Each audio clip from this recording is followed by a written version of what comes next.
it's a big sign when kids knows best, and we should really listen to them, and we Right. really should, even if we don't need to teach them about sex in early age, but the consent of what to touch, what is allowed, what is not allowed, that is the most important part to start with as parents. Right.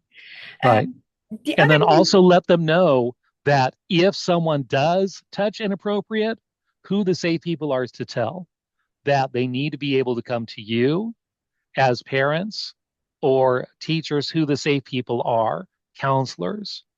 Uh, but oftentimes, how they parents will respond, it's like maybe dad will you bring up the idea to dad, and you find out, oh, this happened, this kid got abused in this neighboring state or whatever. Well, that ever happened to you, I would take my gun and go after that person and kill him dead, you know. and there is that. Right. And then the child goes, oh, well, that ever happens to me. Okay, that's nice. But that means if I tell you you're going to go after them, you're going to kill them, you're going to end up in jail, we won't have a support system anymore. You know, that's not Yes. the right response, even before a disclosure, because they might be uh, part of disclosure. You'll do it in little tiny chunks to test the waters. And maybe they were testing the waters because maybe they were abused. And it's like, oh, gotta talk about, hey, that abuse. What do you think about all that? Ooh, okay. Yeah. Mm. They're testing the waters to see how are you going to respond. And if it's negative, okay, you're not a safe person to tell.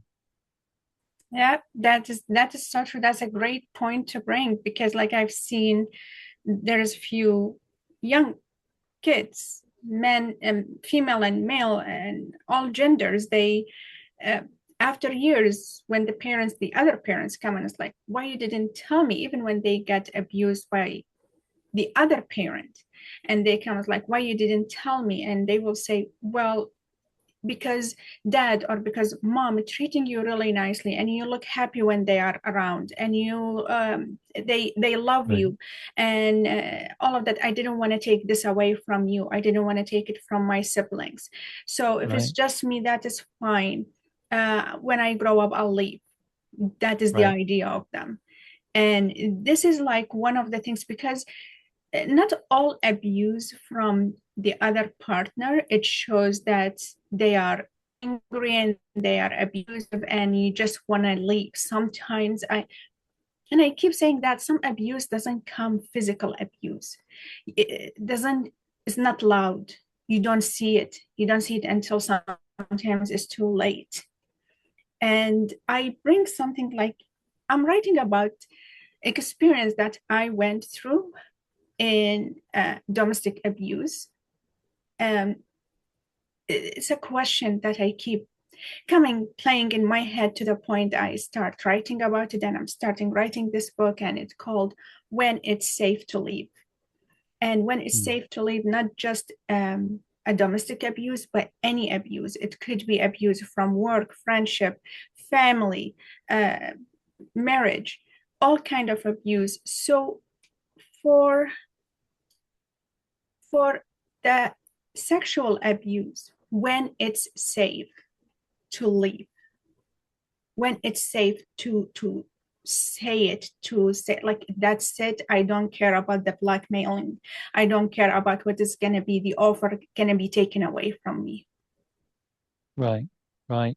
Um, I know for men in abusive situations, oftentimes, whether it's or a child, it's like a gut feeling, knowing you're worth more than this, and realizing, okay, now I do not need to stay in this situation. It takes a long time to get to that point because you're drilled that you're nothing. You just even feel it, that you're considered of no value because of how you're treated, and that's just developed. Oh, I'm worthless. I have no value, so I have no Hmm. say. So they get to do whatever. But you need to find a safe person or agency or organization, get help, make a plan, find a safe place to go to, then leave. Not everyone is safe. And who do you tell? Unfortunately, law enforcement agencies. other agencies and organizations that work with abuse and trafficking victims, they have no plan in place for working with male victims. However, if they receive in the US, if they receive federal funds, they're also required to serve males as well as females, even though they don't necessarily understand that, nor do they have a plan. Oh, abuse happens to males? Trafficking happens to males? Yes, it does. Very much so. And likewise, law enforcement assume that males are more willing participants in the trafficking and abuse than females. And females are seen more as the victims. So law enforcement doesn't always look that way. And so many situations, like in smaller towns,